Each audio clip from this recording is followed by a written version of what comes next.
나를 푸른 풀밭에 누이시며 쉴만한 물가로 인도하시는도다.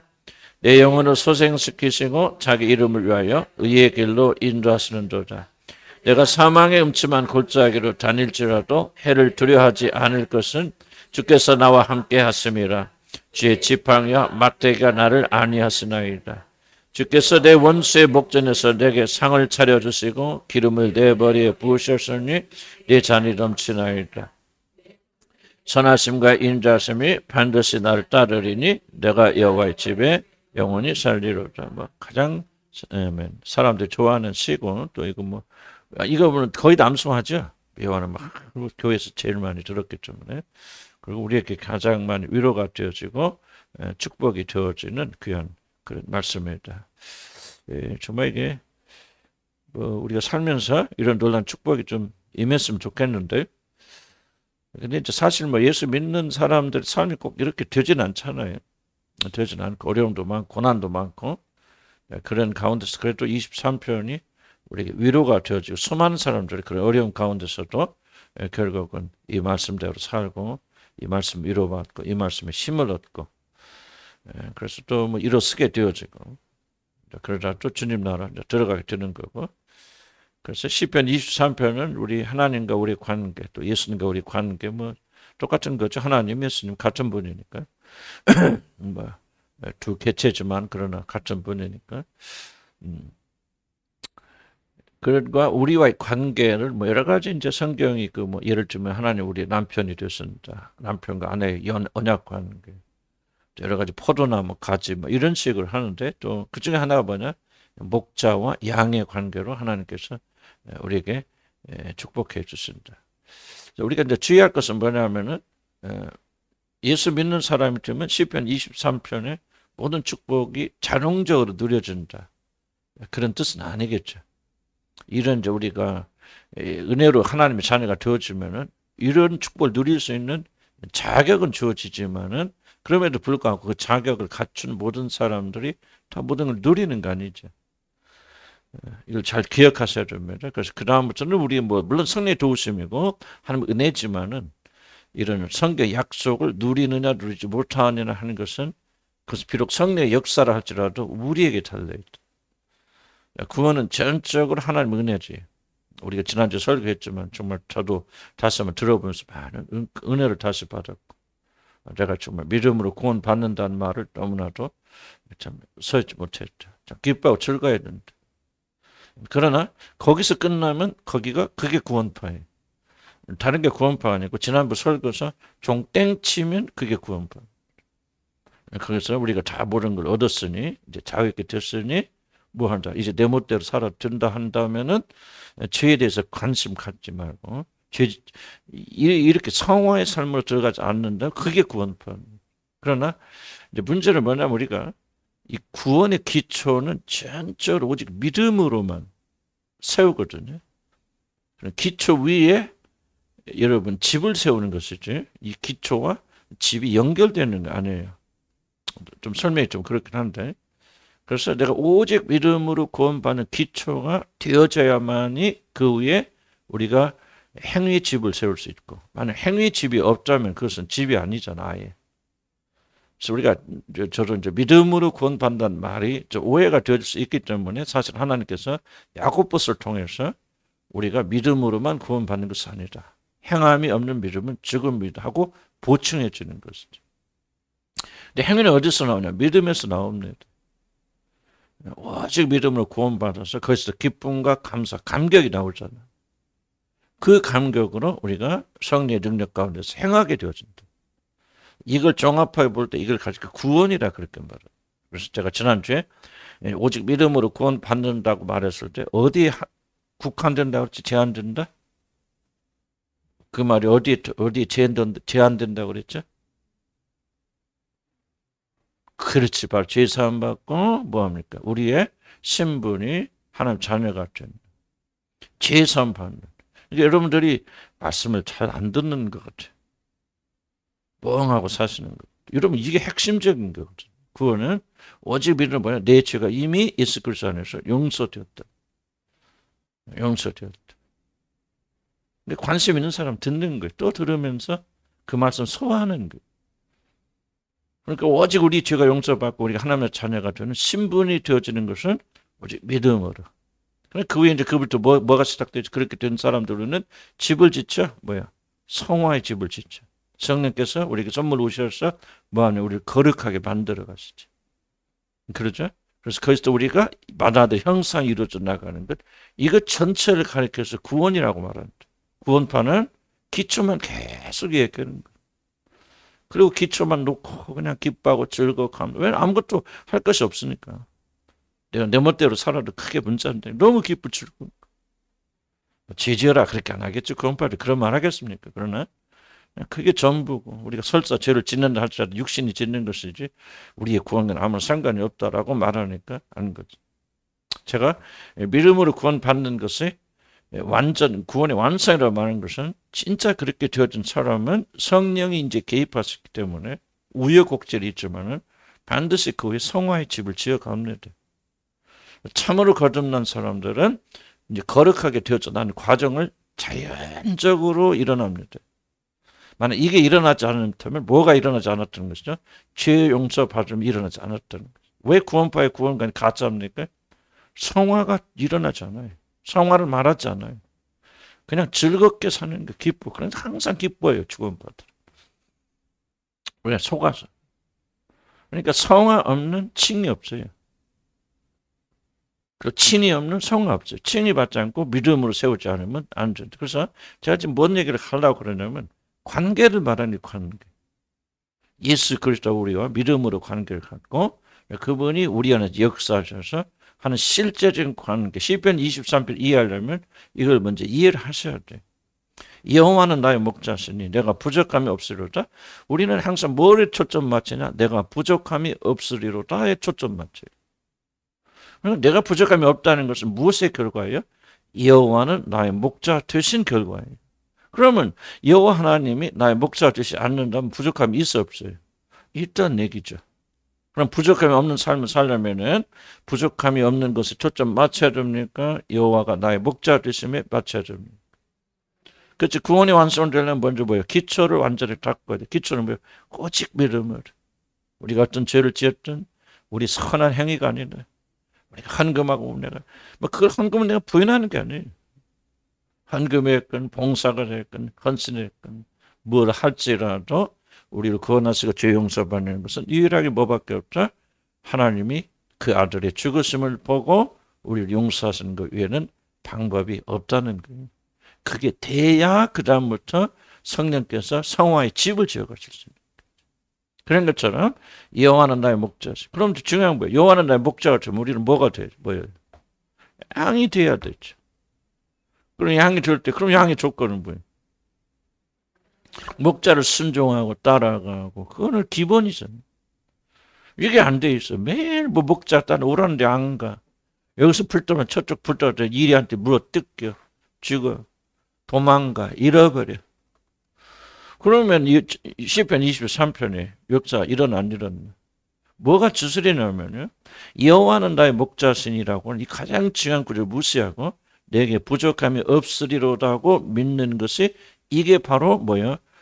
주술이고 이라는 소위 믿음주의. 무엇이든지 믿고 이 정교 목사가 바로 이거거든요. 무엇이든 믿고 선포하면 내가 부족함이 없으리라 하고 믿고 고백하고 선포하면 나는 부족함이 없는 삶을 산다라고 말하는 게 이게 바로 조영규 목사예요. 로버트 실러 목사예요. 우리 교회 많아요. 우리 교회가 아니라 우리 한국 교회 많습니다. 이게 빠지면 무섭습니다. 이단으로 흘러갑니다. 그래서 우리가 이걸 굉장히 잘 구분해야 돼요. 우리는 뭐 하기만 하면 여호와가 나의 목자 되고 우리가 그분의 양이 되는 이런 삶에 집중하다 보면은 자연적인 결과가 뭐예요? 부족함이 없는 것으로 나가게 되죠. 자, 무슨 말 충분히 이해하시죠? 이것이 우리가 돌파가 되어 나가야 돼요. 그러면 여기서 부족함이 없다는 말을 할 때 세상적으로 부족함이 없다는 말인가? 없다는 말인가? 그렇진 않을 수 있죠. 세상적으로 많은 부족함이 있을 수 있겠죠. 그러나 정말 여호와가 목자 되신 사람들은 뭐라고 고백하겠느냐? 난 똑같은 고백합니다. 나는 요즘 고백 하나님 정말 부족함이 없습니다. 모자람이 없습니다. 하나님 채워주세요. 먹여주세요. 입혀주세요. 막 풍성해서 그런 게 아니에요. 나는 우리 식구들 다 부자인데, 우리 형제들 다 부자죠. 비교해서는 뭐 부자들이지. 그런데 나는 어저께도 가만히 생각하고 우리 형제들도 통화하고 나오면서 뭔 일 있어 또 통화하면서 내가 나한테 느끼는 참 우리가 제일 부자다. 응? 아멘. 참 우리가 차고 넘친다. 참 나는 얼마나 기분 좋을 때 이사 갔잖아. 이사 가서 참 빚을 몇 억을 지고 갔지만은 결국은 뭐 그거 어쩌든 뭐. 난 주님 오시기 빨리 오시길 기다려. 빚 안 갖고 가도 되니까.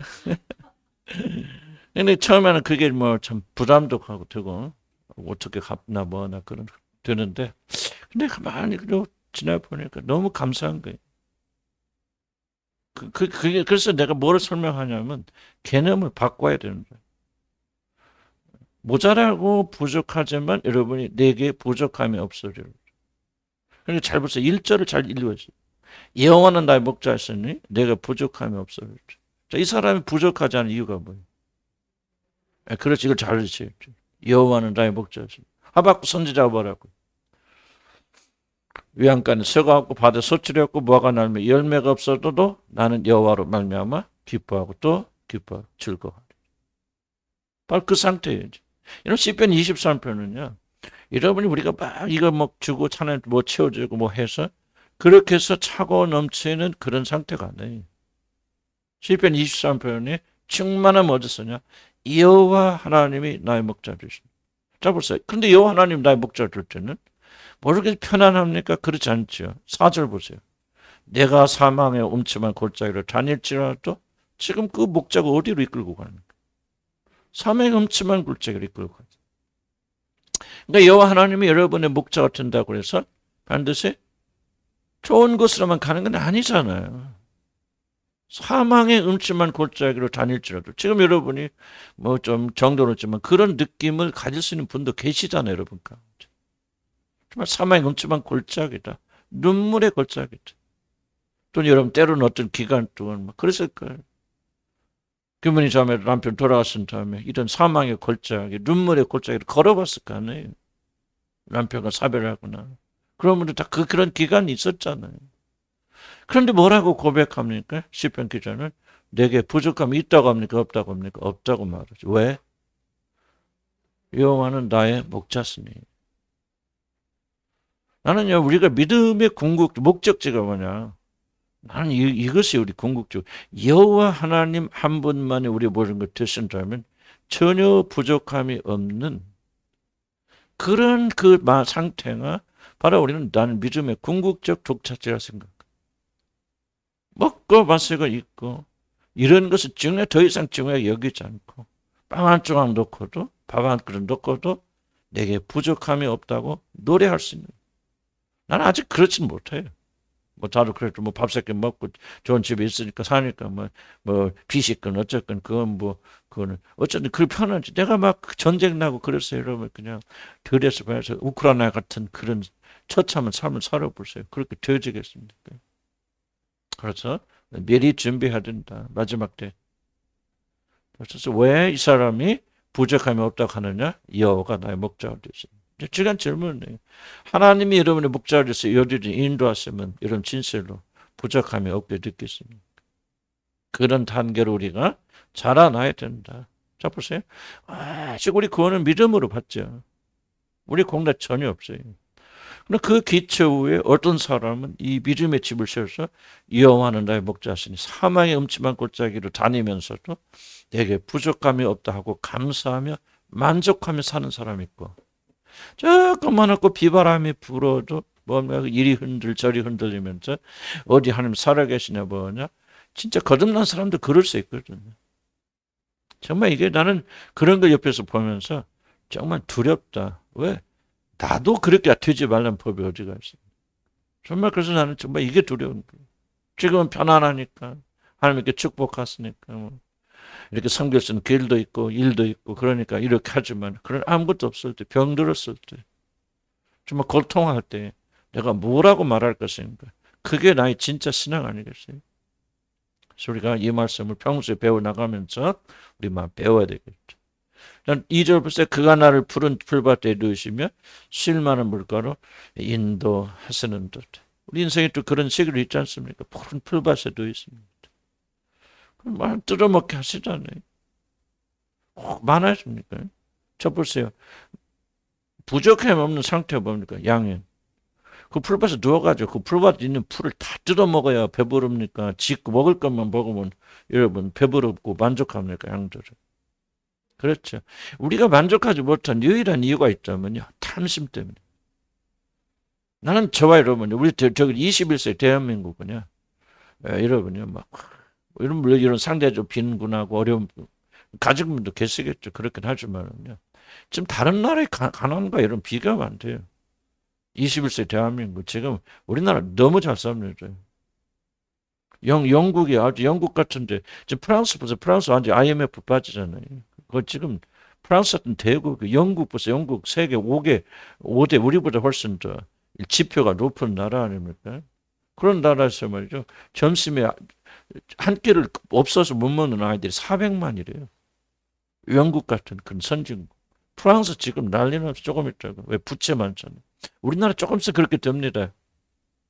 왜냐하면 이재명 정부는 무조건 부채 끌어오잖아요. 지금 프랑스의 유일한 문제는 뭐냐면 부채를 막 끌어다서 복지 막 붙이는 거예요. 복지 줄이자니 뭐 데모 이러죠. 지금 폭동이 일어나잖아요. 프랑스. 우리나라도 이제 그렇게 되어져 나간단 말이죠. 그렇기 때문에 우리는 여러분이 지금 왜 우리가 만족하지 못합니까? 유일한 문제는 뭐냐? 탐심이에요. 그런 나라들도 전 세계를 평안한 나라 없어요. 풍족한 나라 없어요. 대한민국 밥 3끼 먹는데 지장 없어요. 농부 시골에 가보세요. 전부 다 밥 해줘. 군청 면사무소 가면 전부 할머니 할아버지 다 가.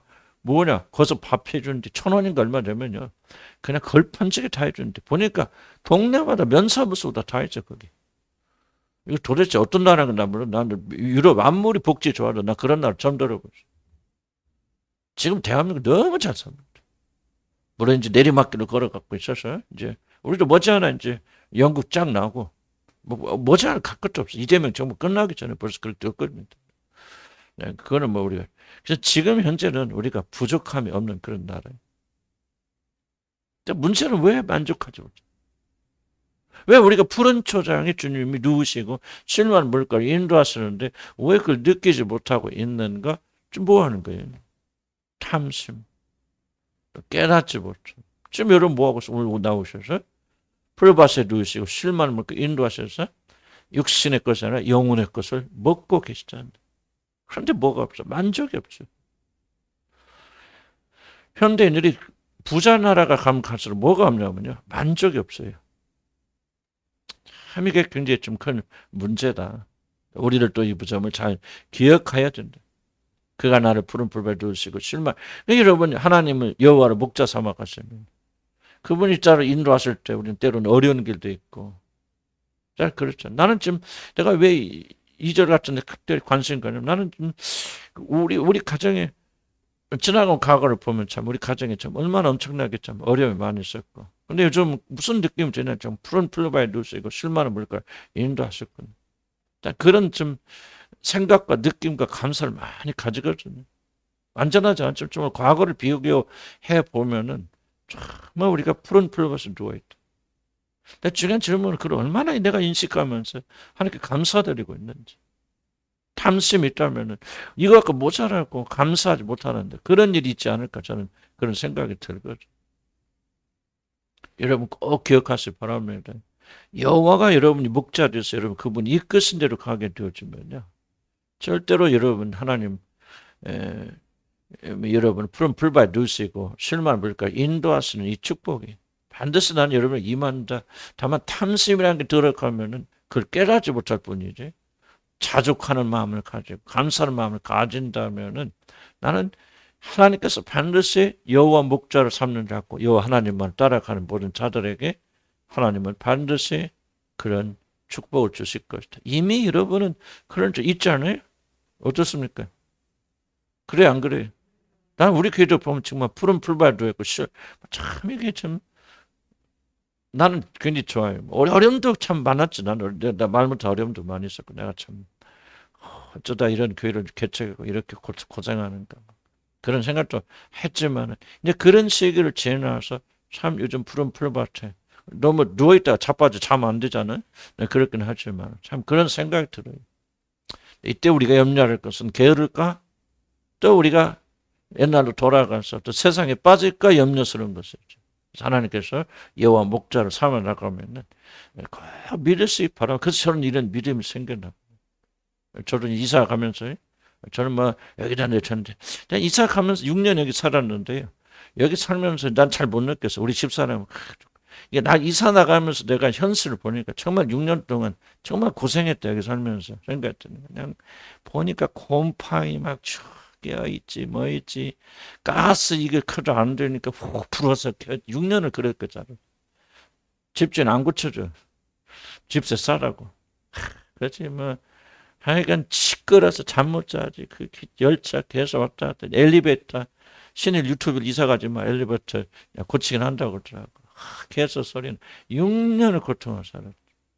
그런데 하여간 우리도 뭐 거처를 마련해서 이렇게 했었는데 다 하나님을 흐트러 버리시고 어쨌든 우리 교회에서 또 전세로 교회는 전세로 저는 뭐 이렇게 해가지고 갈 수 있도록 해주셨고 참 90%가 빚이지만은 가서 보니까 너무너무 좋은 거예요. 그래서 뭔 생각이 드냐면은 하나님께서 우리 가정을 그렇게 싸우고 다투고 귀신 역사 얼마나 많았습니까? 정말 100번 깨져도 깨질 수밖에 그런 가정을 이렇게 해서 푸른 풀밭 인도해 주셨는데 이제 가만히 보니까 거쳐도 사실 여기 집세 비싸고 나갔거든요. 90만 원 우리가 어떻게 감당하나? 다른 연인도 있지만 이제 90만 원 감당할 길이 없고 무슨 생각이냐? 90만 원이면 벌써 우리 교회를 두 개, 지금 우리가 40만 원씩 50만 원씩 그렇게 보내자는 성교회 한 교회마다 그럼 두 교회를 우리가 더 담당할 수 있죠. 그 돈이면. 그런 생각이 들어서 옮겨 갔는데 가서 보니까 얼마나 평안하고 조용한지 그냥 꿀잠을 우리 집사람과 나는 꿀잠을 자고 있는 이런 데가 있는데 공기도 얼마나 좋은지 진짜 좀 나는 밀락동 근처인데 굉장히 싫어했거든. 가서 그냥 그러면서 영적으로 생각해 보는 게 하나님께서 이제 이것도 풀어주셔서 7만 원 거처로 인도해 주셨구나. 굉장히 제가 이 감사와 감격을 내가 표현하기 위해서 사실은 시편 23편을 오늘 말씀드렸는데 하나님께 인도해 주셨군. 왜냐? 여호와의 나의 목자 삼지 않을 때는 많은 고통과 어려움과 거처와 정말 지금 것도 내 냄새나 우리 집 뭐 참 가다 보니까 들어오는 사람이 너무 불쌍한 거예요.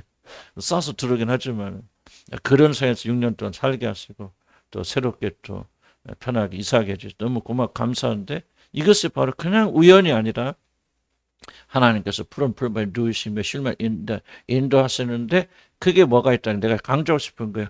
단계가 있다면 단계가 있고 하나님께서 목자가 되어서 그분에게 이끄신 대로 갈 때 나는 장담합니다.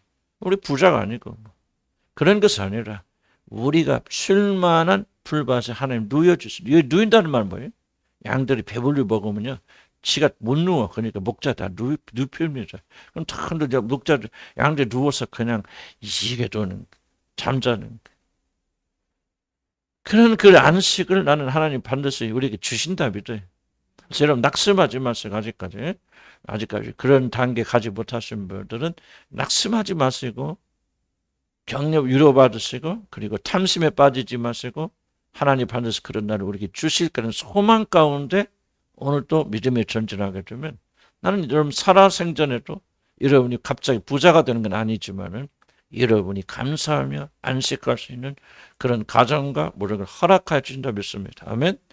그뿐만 아니라 내 영혼을 소생시키십니다. 왜 내 영혼을 소생시키십니까? 다시 한번 1절로 돌아가서 여호와는 나의 목자가 됐으니까 소생시키고 용기를 주시고 힘을 주시고 이렇게 세우시고 이런 영혼을 힘을 주시고 죄를 회개케 하시고 깨끗게 하시고 정결케 하시고 그래서 자기 이름을 위해서 의로운 길로 인도하여 주십니다. 그러니까 먹여주시고 쉴 뿐만 아니라 뭐하냐? 우리 영혼을 수생시켜서 의로운 길로 가도록 하나님이 이끌어 주신다. 언제? 여호와를 우리의 목자 삼게 되었습니다. 지금 여러분 여기 왜 앉아 계세요? 뭐 하십니까? 지금 의의 길로 나갈 하나님이 기뻐하시는 의로운 길로 가기 위해서 여기 모여 있는 거 아니에요? 그런데 왜 우리는 그 길을 가지 못합니까? 우리 영혼이 약하면 못하고. 영혼이 병들어 있어요. 영혼이 병들어 있으면 세상 것 염려하고 근심합니다. 어떻게 먹고 살지, 입을지, 건강할지, 뭐 이런 마음이 그쪽으로 빼앗겨 있고 기울어져 있습니다. 그러면 하나님의 말씀에 기울이지 못하죠. 그럴 때 여호와를 목자 삼는 자들은 잠시 그런 때가 있을지라도 하나님께서 뭐 하신다는 겁니까? 이런 영혼을 소생시켜 주셔서 의의 길로 갈 수 있도록 힘을 공급하여 주십니다. 한번 여러분 대답해 보세요. 여러분 가운데 만약 하나님께서 여러분의 목자가 되셔서 여러분의 영혼을 소생시키지 않았더라면 여기까지 올 수 있는 사람이 누가 있습니까? 그럼 대답해 보십시오. 저도 못 옵니다. 중단하고 싶고 도망하고 싶고 정말 참 포기하고 싶고 그럴 때 어디 한두 번이었습니다. 그런데 하나님께서 그때마다 나의 목사가 되시고 인도자가 되어주셔서 내 영혼에 소생시켜서 용기를 주시고 기도할 수 있는 힘을 주시고 그래서 우리가 자랑할 거 아무것도 없어요. 기도 열심히 했다 자랑할 거 없어요. 열심히 섬겼다고 자랑할 거 없어요. 여기 보세요. 하나님이 여호와가 목자 되셔서 그분이 나의 영혼을 소생시켜 주셨기 때문에 일어납니다. 그래서 모든 영광과 감사 찬송은 우리 하나님 받으셔야 돼요. 영혼이 소생되어지니까 영혼이 힘을 얻으니까 다시 일어서는 거예요. 저도 포기하고 싶을 때 한두 번이었겠습니까? 가정도 어렵고 뭐고 다 먹기도 하고 모든 것이 어려울 때 난 죽고 싶은 데가 한두 번이었습니다. 정말 자살은 못하고 내가 그냥 이래로 잤다가 그냥 일어날 때 숨이 멈춘 데 그냥 죽었으면 좋겠죠. 내가 이런 마음 한두 번 가진 거야. 여러분 뭐 나나 우리 집사람이 여러분 알지 못한 눈물의 골짜기를 수없이 지나가죠. 그런데 하나님께서 그때마다 우리 영혼을 소생시켜 주셨다. 그래도 하나님에 대한 소망을 놓지 않게 해주셨다. 기도하게 하셨단 말이죠. 그래도 하나님을 바라고 하나님께 언젠가는 우리를 건져주실 거예요. 인간의 모든 소망이 다 끊어졌을 때 아무도 할 것이 없고 정말 죽기만을 기다렸을 때 오직 그래도 하나님에 대한 소망을 잃지 않았다. 그리고 우리가 믿음이 좋은 겁니까? 아니죠. 오늘 성경 말합니까? 여호와 하나님이 목자 되신 그분께서 우리 영혼을 소생시켰다. 힘을 주셨단 말이죠. 믿으면 아멘 하시기 바랍니다. 그분이 여러분을 버리지 않아서 왜? 목자가 됐으니까 자기 양이 시름시름 알아. 그럼 갖다 버리는 게 아니라 그 양을 다 소독도 시켜주고 영양도 먹여주고 회복시켜 주시잖아요. 근데 저와 여러분 여기 앉아있는 것은 전부 다 하나님이 목자가 되어서 여러분의 영혼을 소생시켜 주겠죠. 영혼이 살아나면 살아납니다. 영혼이 죽으면 죽어요. 나는 그래요. 여러분이 어떤 절망적인 상태에 들어갔다 할지라도 나 같은 절망 상태에 들어가 보셨습니까? 뭐 더 심한 것도 있을 수 있겠죠. 그건 종류는 다르겠지만 나도 인간으로서 내려갈 수 있는 가장 밑바닥에 내려가는 사람. 나같이 불우한 삶 사는 사람도 드물어요. 옛날에 그 교회 상처를 보게 되면 이건 나는 지금 내가 하나님 믿는 사람으로 남아있다는 기적 중에 기적입니다. 그런 우리도 회복시켜줘서 이렇게 가정이 회복이 되어서 얼마나 기쁘고 감사하고 난 정말 매일 꿈을 꾸는 것 같아요. 꿈을 꾸는 것 같아요. 그럼 우리가 노력해서 아니죠. 하나님께서 우리 영혼을 소생시켜 주셔서 뭐였다? 하나님이라는 소망을 잃지 않게 하셨다. 하나님이라는 소망을 붙잡으니까 살아요. 나는 그래서 기도를 강조하는 거예요. 아무리 어렵고 힘들어도 뭐 부부가 대박치고 싸우고 뭐 중내 산에 해도 기도하세요. 엎드려 기도하세요. 막 기도할 자격 없고 막 양심 이런 고발해도 그래도 기도하세요. 엎드려 기도하세요. 그럼 때가 되면 하나님께 여러분 소생시켜 주세요. 그럼 영혼이 힘을 얻습니다. 소망을 가지게 됩니다. 될 것을 하나님 언젠가는 우리를 고쳐주시고 어느 날 지나 보니까 갑자기 하나님의 나라가 임했는 거예요. 갑자기는 아니겠죠. 그러나 우리는 이제 갑자기 느끼는 거죠. 교회도 마찬가지로 우리 교회도. 걱정해서 말씀이에요. 정말 제가 여러분 다 말 못할 이야기도 많아요. 정말 이게 전화 소리만 오면요. 나 스트레스 받아요. 나 전화 안 받아요. 스트레스. 지금은 이제 적적한데. 말도 못하는 교회예요. 그런데 어느 날 가서 보니까 정말 이게 나는 그렇게 우리 교회를 굉장히 자랑스럽게 얘기해요. 지금도 뭐 개인으로 보면 나도 문제가 이런 데 문제가 있죠. 그러나 하나님께서 이렇게 평가해 주셨어요. 그래서 나는 이 시편 23편을 전부 몸으로 알아요. 이제 몸으로 아는데 또 믿음이 약하니까 또 의심하고, 그러나 말씀을 가지고 또 우리가 다시 돌아. 하나님은 결코 여러분 버리지 않습니다. 그분 여러분 목자가 되셔서 여러분을 영혼을 소생시켜 주십니다. 그래서 내가 사망의 음침한 골짜기를 다닐지라도 해를 두려워하지 않을 것은 주께서 나와 함께 하십니다. 주의 지팡이. 목자들이 뭐 갖고 다닙니까? 지팡이. 그래서 보면 지팡이와 막대기로 뭐 원수를 이리 득대들 다 물리치죠. 지켜주시죠. 지팡이로 인도해 주죠. 어디로 갈지라도 사망의 음침한 골짜기. 그래서 이제 사망의 음침한 골짜기를 안 가는 거예요. 이게 기복주의 신앙이, 사망의 음침한 골짜기를 안 가려고 하는 거, 고난받지 않으려고 하는 기복주의 신앙이 정말 무서운 거예요. 기복주의 신앙은요 정말 무섭습니다. 왜 무서운지 아십니까? 그리스도의 가장 유익한 고난을 제거해버립니다. 여러분 사망의 음침한 골짜기를 달아가지 않아요. 나는 아침에 기도하면서 이런 생각이 들고, 하늘에 가면 우리가 주님 찬양할까? 그죠? 감사하고 찬양할까? 천사들 찬양할 줄 알죠? 근데 여러분 잘 들어보세요. 그러면 누구 찬양이 진짜일까?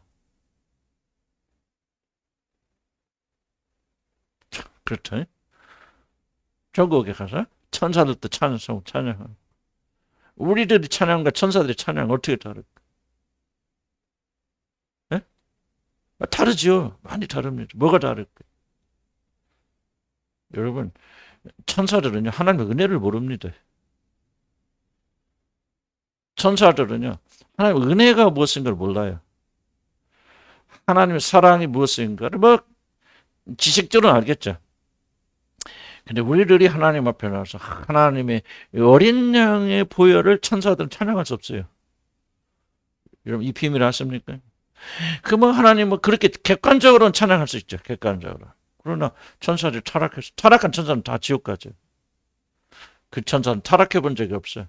하나님 위대한 사랑이 무엇인가를 그들은 알지 못해. 하나님에 대한 지식은 뭐 우리보다 더 난 모르겠어. 그는 우리가 하늘나라 갔을 때는. 그렇지만 천사들이 전혀 알 수 없는 것입니다. 그래서 보험 나오잖아요. 보고 신비하여서 천사들 들여다본다고. 그래서 이게 도대체 무엇인가? 우리만이 놀라운 하나님 사랑을 아는 것. 정말 하루아침에 알 수 있는 것은 아니고 주님과 가까이 나가면서 이것이 정말 의미가 있겠다.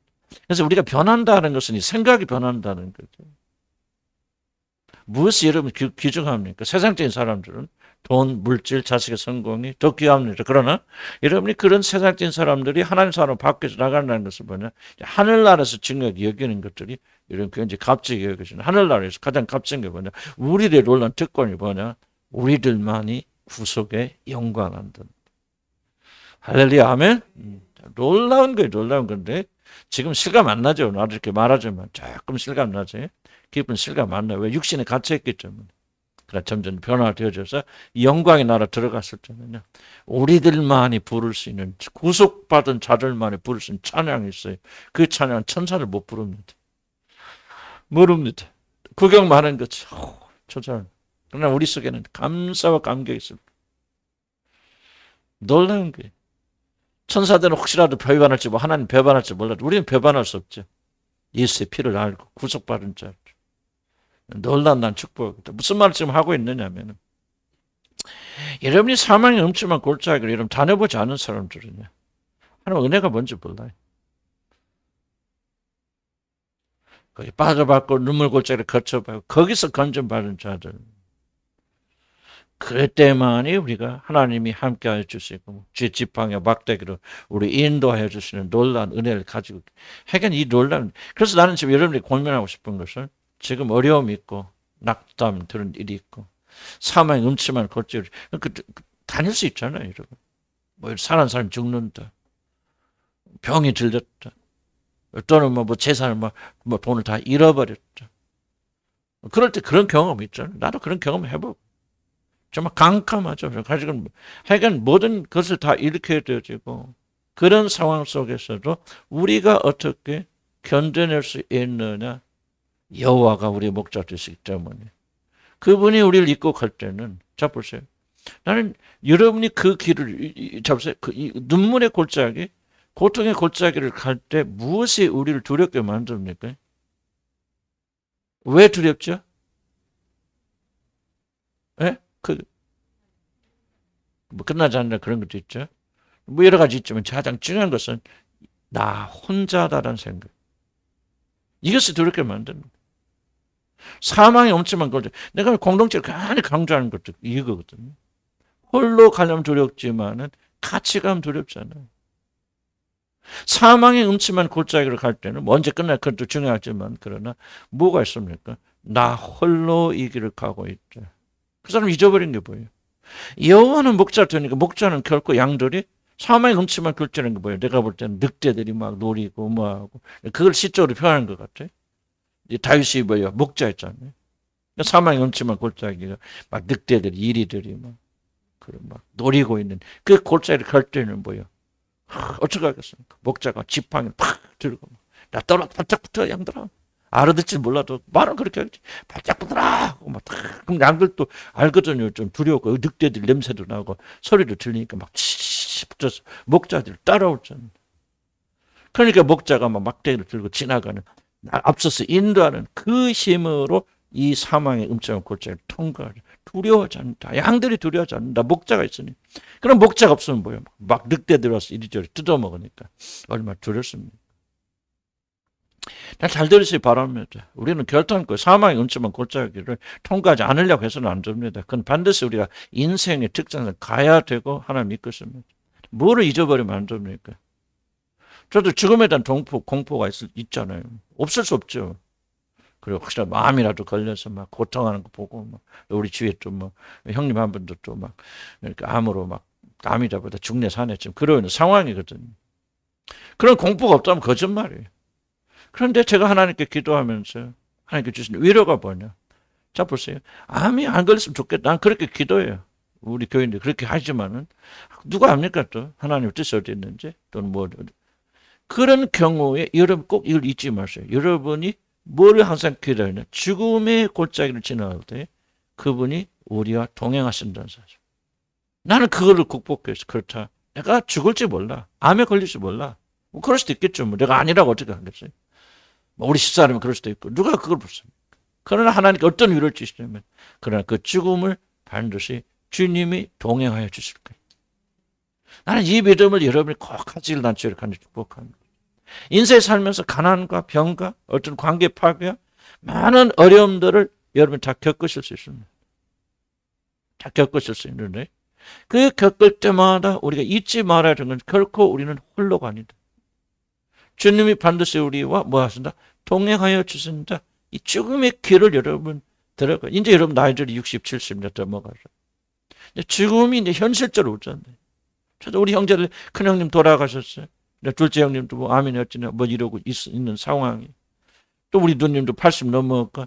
주위에 있는 사람들 다 하죠. 그러면 누구요? 내 차례 아니에요. 우리 차례 아닙니까? 사고가 날 수도 있고 아파도 줄 수 있고 또 어디가 되었고 우리 사랑하는 사람이 또 어떻게 큰 위기 속에 들어갈 수도 있고 그때 여러분이 뭐합니까? 그리스도인이라고 해서 그런 고통과 위험에서 면제되는 게 아니에요. 똑같이 겪어 들어가야 돼요. 사망의 음침한 골짜기 우리가 들어가야 되는데 그때 우리를 지탱해 주는 것이 무엇이냐? 무엇이에요? 여호와는 나의 목자시니까 그 목자가 양을 포기한다 안 포기한다? 포기하지 않고 주의 지팡이와 막대기로 우리를 지켜주시고 인도하여 주시는 그분이 우리와 동행한다. 고난이 왜 어렵냐면은 왜 힘들게 생각하냐면은 나 홀로 가야 된다고 생각하기 힘든 거죠. 그러나 성경 23, 10편 23장의 약속은 무엇입니까? 홀로가 아니라 내가 너와 함께 되는데 내 지팡이와 막대기로 내가 너를 지켜주고 인도해 줄 것이다. 여러분이 이 믿음을 안 가지면요. 인생에서 다 넘어집니다. 무너져요. 그리고 원망과 불평하자 그렇게 최후를 맞이할 수 있잖아요. 그래서 우리들은 믿음을 가지고 좀 시편 23편의 말씀을 좀 다른 각도에서 내가 좀 해석해 드리는 거예요. 무조건 뭐 잘 될 것이다. 잘 되지 않잖아요. 잘 되면 왜 사망이 음침한 골짜기가 나옵니까? 예수 믿는 사람 이런 데 걸어가면 왜 눈문 골짜기를 걸어가야 됩니까? 그리스도인들 걸어가야 돼요. 그게 이런 구원의 과정의 하나의 과정이에요. 믿음은 오직 믿음으로 구원을 받아서 기초가 이루어져. 그 사람 뭡니까? 이제 하나님께서 성령께서 우리를 성화의 길로 이끌어 갔으니 뭘 통해서 고난과 고통과 이 사망의 음침한 골짜기로 통과시키면서 우리 연단시켜 나가는 거예요. 그래서 우리가 세상적인 모든 다 빼버리시고 죽여버리시고 그리고 하나님이 기뻐하신 것만 살려주셔서 말하들 형상이 우리는 자리 잡혀도 만들어 갔기 때문에 여러분 인생의 코스입니다. 필수 코스입니다. 그때 우리 그리스도는 어떻게 이겨나가야 될 것인가? 바로 주님은 여호와 하나님의 목자시니 그분이 우리를 이끌어 인도해 주실 것이다. 그래서 주께서 내 원수의 목전에서 내게 상을 차려주시고 결국 최후 승리다. 상을 차려준 건 뭐야? 네가 이겼다. 네가 승리자다. 네가 의로운 자다. 하고 증명해 주신다 그 말이 막 상을 갈반지게서 막 우리가 막 돈이 많이 생긴다 그런 뜻이 전혀 아니에요. 먹고 마시는 것은 아니라 원수라고 하잖아요. 원수의 목전에서 우리를 죽이고 빼앗고 도로질러 사탄의 목전에서 무사히 그 길을 통과해서 이제 그 앞에서 이제 인정해 주는 것이죠. 상을 차려주시고 기름을 내 머리에 부으셔서 내 잔이 넘치게 되는 하나님의 거룩한 백성으로 하나님 자녀로 인정되어지는 무사히 그 목적지에 도착해 주셔서 하늘나라에서 그렇게 원수 앞에서 상을 베풀어 주십니다. 그래서 나는 이제 여담 같지만은 지옥에 가면은 하늘나라를 아주 현장 중계해 받을 것이다. 하늘나라의 잔치를. 나는 그렇게 생각해. 슬피 울며 일을 간다는 말이 있잖아요. 일을 간다는 말이 난 굉장히 의미 있게 생각하는데 왜 일을 갑니까? 후회. 그 왜 후회합니까? 보잖아요, 지옥에서. 아마 그게 제일 큰 고통 중 하나일 것이다. 물론 나는 그렇게 생각하는 거 성경에 써 있는 건 아니고. 근데 보잖아요, 아브라함 이야기 보면 아브라함 그러니까 거지 나사로 이야기는 그건 비유가 아니고 하나님 예수님께서 직접 말씀하셔서 사실 학자들은 그건 비유라기보다는 실화로 해석하는 경우가 많습니다. 뭐가 봅니까? 보이잖아요, 서로. 지옥에 있는 누구요? 그러니까 부자 나사로가 아브라함 품에 있는 나 보이잖아요. 그리고 서로 통화하잖아요. 그렇다면 지옥의 비극이 무엇입니까? 천국에서 벌어져서 참도는 완성되었다, 승리했다, 상을 차려주시고 천국 잔치하고 그리고 여러분의 머리에 의로운 자의 기름 부어주시고 그리고 혼인잔치를 하게 될 때에 지옥에 있는 자들은 그 광경을 보며 슬피 울며 일을 갈 것이다. 그래서 우리가 구원받아야 돼요. 구원받으려면 뭐 해야 돼요? 첫째, 믿어야죠. 오직 믿어.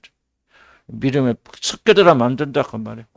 믿음으로 내 죄의 용서를 받고 그리고 성령을 받자면 성령을 받으면 그다음 그 성령의 이끄심을 따라서 우리가 연단되어지고 하나님 거룩한 백성으로 만들어져서 그 잔치에 들어가자. 그렇게 될 줄은 축복합니다. 나는 좀 나도 고생하게 하고 싶어요. 목회 그리고 가르치는 거 고생하고 싶고 그럼 뭐요? 고생하게 한다면 천국과 지옥 말하면 요즘은 고생하지 않잖아요. 굉장히 수준 낮은 목사들이. 그럼 나 성경 다 뒤져봐도 이것 빼면 성경 전체 무너져. 무식하면 어떻습니까? 이게 현실이죠. 어떻게 다르게 달리 표현한다 할지라도 현실은 뭡니까? 천국과 지옥이 있고요. 우리는 지연의 삶 떠났기 때문에 멸망받고 우리 저주받아서 다 지옥에 가야 돼. 지옥에 가는 우리들을 건지시고 하나님의 아들이 이 땅에 대해 사람의 몸을 입고 우리 대신에 죽으시고 부활하셔 우리를 건져주셨고 그를 믿는 자들은 영생에 들어가서 이게 성경 전체의 메시지 아니에요? 그보다 뭐 더 고상한 게 뭐가 있어요? 왜 지옥 얘기하면 그럼 지옥 얘기 다 빼버리자. 한국교회 가보자. 지옥 얘기하는데 나 한 번도 못 들었습니다. 나는 지옥 얘기하는 거. 오카노 목사 설교 다 들어봤더니 나 지옥 얘기 들어온 거 한 번도 못 들어봤어요. 뭐 복음에서 가끔 얘기는 하시지만 하영주 목사님 지옥 얘기하는 거 나 한 번도 못 들어봤어요. 그냥 교회 다니는 모든 자는 다 구원받는 걸로 그렇게 말씀하세요. 난 유튜브에 나오는 유명하신 목사님들 난 한 명도 지옥 얘기하는 거 못 들어봤어요. 도대체 뭐가 잘못된 거냐 그 말 한국. 성경이 그렇게 강조하니 이게 왜 빠져 있느냐? 그럼 그렇게 강조해서 현대인들이 그 싫어하니까 그렇게 해서 복음 전하니까 지금 무엇이 교회가 달라졌어요? 그게 완전 부패해버렸잖아요. 죽어버렸잖아요. 나는 정말 이게 이해할 수 없는 거야. 이해할 수 없는 거야. 나는 개인적인 비난. 난 옥하는 목사님도 보면서 참 존경하는 분, 제가 가장 존경하는 분이 옥하는 분, 지금도 들으시면 참, 참 풀리지 않았을 때 그 아들이 왜 저렇게 됐는지. 그러니까 옥성호 집사라니죠. 그 옥성호 이제 내가 테이프 들어봤거든. 그분이 얘기를 자기는 탈회심자래. 탈회심, 난 예수 믿는다 회심했는데 나는 거꾸로 예수 없다고 그래. 그분 무섭더라고요. 그냥 약간 다원 종교주의자가 아니고 기독교 전체를 부인하더라고요. 예수의 죽음과 부활을 다 부인하더라고요. 옥하는 목사님 아들이. 난 그 정도인지 몰랐거든요. 다른 사람이 이야기를 하길래 뭐 그런가? 뭐 좀 다른 종교도 이렇게. 근데 기독교 전체를 전면으로 부인했죠. 예수는 사기꾼이다 이런 식으로 얘기했죠. 그건 역사가 아니라. 나는 그러면서 이제 이걸 생각해. 도대체 무엇이 잘못된? 한국교회가 왜 이렇게 되어져 나가는? 물론 다 연결해서 시킬 수 없죠. 뭐 엘리 제사장 아들도 그랬고, 뭐 사무엘 아들도 그랬으니까, 잘못된 나였으니까, 뭐 그렇다고 해서 우리가 옥하는 목사님 자체를 내가 이렇게 평가할 수 없는데, 이게 뭔가 좀 내 마음이 답답해. 이 답답이 이게 아닌데. 만약에 그분이 어렸을 때부터 막 젊었을 때 목회했었는데 천국과 지옥을 설명하고 가르치고 자기 자식들이 영혼부터 건지려서 발버둥 쳤다면 그런 괴물이 나왔을 거예요. 어떤 목사가 그러더라고요. 지금 옥하는 목사가 괴물을 낳았다는 거예요. 그러나 들어보니까 진짜 괴물이더라고요. 야, 난 이건 어떻게 믿기지 않는 세상에 어떻게 그럴 수 있을까? 그건 뭐 옥하는 목사는 잘못됐다 얘기를 하는 것은 아니고 이게 좀 오늘 한국교 현실을 지금 말하고 한국교가 이렇게 썩어버리니까 나가서 맨날 정치만 하는 거야. 그래서 우리 고통당하고 좀 한국교는 핍박받아야 되고 지금 잘 된 거 이재명 나 어저께 기도하면서 이재명 대통령 잘 뽑으셨다고 하나님 왜 그래 교회를 막 지금 막 교회를 막 핍박하잖아요. 지금 교회 막 공산주의식으로 이제 완전히 통제하려고 그럽니다. 그런데 나는 생각해 보니까 이게 하나님 우리 주신 은혜다 그 말이에요. 우리 한국교회 너무 부유하고 너무나 잘못되어 있어요. 그러니까 하나님께서 이재명을 들어서서 한국교회를 정화시키는 거예요. 나는 얼마나 감사한지 몰라. 힘들지만. 우리가 고난과 고통을 피하고 십자가의 복음을 여러분이 제거하고 전하지 않으면은 나는 이게 우리는 한국교회가 다 이렇게 됐고 우리 같이 정말 보잘것없는 교회이지만은 이제 죽으나 사나 예수 십자가 떠나가 버리면 천국 지옥 복음 버려버리고 예수 십자가의 복음 버려버리면 성경 전체 하나밖에 없어. 예수 그리스도의 대속적인 죽음을 통해서 죄인들 멸망 지옥에 가는 우리를 건지셨어요. 지옥이 없으면 왜 하나님 아들이 와서 뭡니까? 개죽음도 아니고 그건 뭡니까 지금? 그냥 하나님의 사랑을 보여주기 위해서 하나님이 사람 몸을 죽으셨어요. 이거는 완전히 기독교를 우스운 종교를 만들잖아요. 천국과 지옥이 없으면 기독교 전체 성경 66권은 다 무너지는 거예요. 왜 한국 교회는 천국과 지옥을 말할 그렇게 두려워하냐? 촌스럽다 이거죠. 지옥 말하면 하나도 안 온다 그 말. 그래요 여러분. 거꾸로 생각하는 거예요. 벌써 영국 지금 부흥은 좀 일어나고 지금 젊은이들이 얼마나 교회를 많이 들어오는지 왜 그러냐 핍박하거든요. 길거리에서 예수 복음 전하면 당장 구속됩니다. 그래도 막 젊은이들이 전하고 젊은이들이 막 몰려옵니다. 그러니까 핍박받고 눌리면 눌릴수록 참된 그리스도인들은 더 오게 되어져 있죠. 하나님 역사에서 하나님 구원하시는 거 아니에요. 그러니까 나는 여호와의 나의 목자가 되신다는 것은 그분이 어디로 나를 이끄시든지 우리가 그를 따라가니까 안전한 길로 가더라. 가장 평안한 길로 가더라. 나중에 보니까 야 거기가 천국이더라. 이렇게 되어진다는 것을 이제 우리 생각할 때 이것은 행복의 길이야 기쁨의 길 이것은 되고 안 되고 하는 식의 그런 것은 아니란 말이에요. 그래야 우리는 참된 여호와가 우리 목자가 되시는 놀라운 일을 하게 됩니다. 두려워하지 말라. 죽음도 우리의 목자 되신 그분이 동행하여 주신다. 그 사실을 믿고 죽음도 두려워하지 않는 것이 믿음이지. 어찌 될까 뭐 할까. 나는 인간 육신이니까 나도 두려움이 왜 없겠어요. 있죠. 하지만 이 말씀 붙잡고 그래. 기독교는 믿음은 전혀 어렵고 힘든 일이 일어나지 않는 게 믿음이 아니야. 그 속에 들어가야 돼. 그래야 우리가 정화되죠. 정결하는 거예요.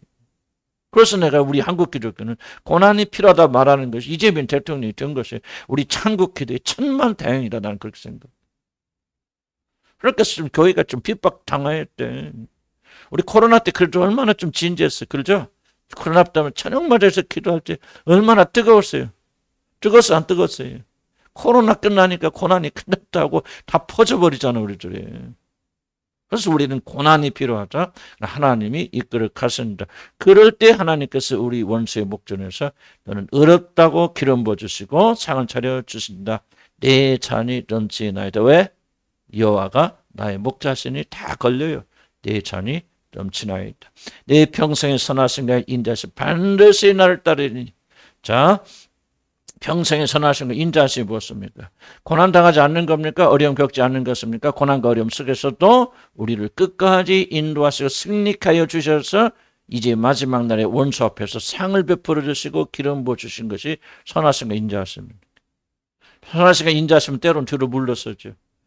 자기 자신을 드러내지 않습니다. 고통을 겪게 하십니다. 깨지게 하십니다. 부서지게 하십니다. 눈물 흘리게 하십니다. 눈물 골짜기에서 눈물 안 흘리면 됩니까? 눈물 팍팍 쏟아야지. 뭐를 배웁니까? 인생의 헛됨을 배웁니다. 아무것도 아니구나. 아무것도 의지할 것이 없구나. 그래서 우리는 그렇게 배웠어요. 하나님밖에 의지할 분이 없고. 그래서 하나님 의지했더니 뭐요? 여호와가 나의 목자 되시니 쉴만한 물가를 인도하셔서 어느 날 가보니 우리가 편안히 그 안에 누워있는 걸 발견해요. 어느 부분은 걷고 어느 부분은 아직도 우리가 사망의 골짜기를 걸어야 되고 그럴 때 걸을 때마다 뭡니까? 위로받죠. 격려받죠. 그렇게 해주신 하나님께서 반드시 오늘 또 우리를 이끌어 주실 것이다. 소망을 가지게 됐잖아요. 아멘. 그럼 믿음을 가지시기를. 그래서 뭐라 합니까? 내가 여호와의 집에 영원히 살리라. 잘 들어보세요. 자, 첫 번째 여호와는 나의 목자시니 그 다음 결론이 뭐예요? 내 여호와 집에 영원히 살리라. 이런 좋으신 하나님을 내 발견해서 내가 어디로 가? 그래서 이제 뭐요? 여호와 하나님의 집에 거한다는 말은 그분이 나의 모든 것이 된다 그 말입니다. 그분이 나를 지배하시고 다스리고 통치하시고 나의 모든 행복과 기쁨이 되시고 모든 것이 되는 그런 삶을 들어오는 것이에요. 시편 23편은 우리가 뭐 부자되고 건강하고 이것을 포함할 수도 있겠지만 그것이 주가 아니고 여호와를 나의 목자 삼아 그 안에 영원히 거하는 이것이 기쁨이고 안락이다. 하나님 뭐라 합니까? 아브라함아 내가 너희 지극히 큰 상급이니. 그래서 우리 영혼이 진짜 하나님 외에는 내가 바랄 것이 없습니다. 우리 한번 기도하시고 우리 찬양하도록 하겠습니다.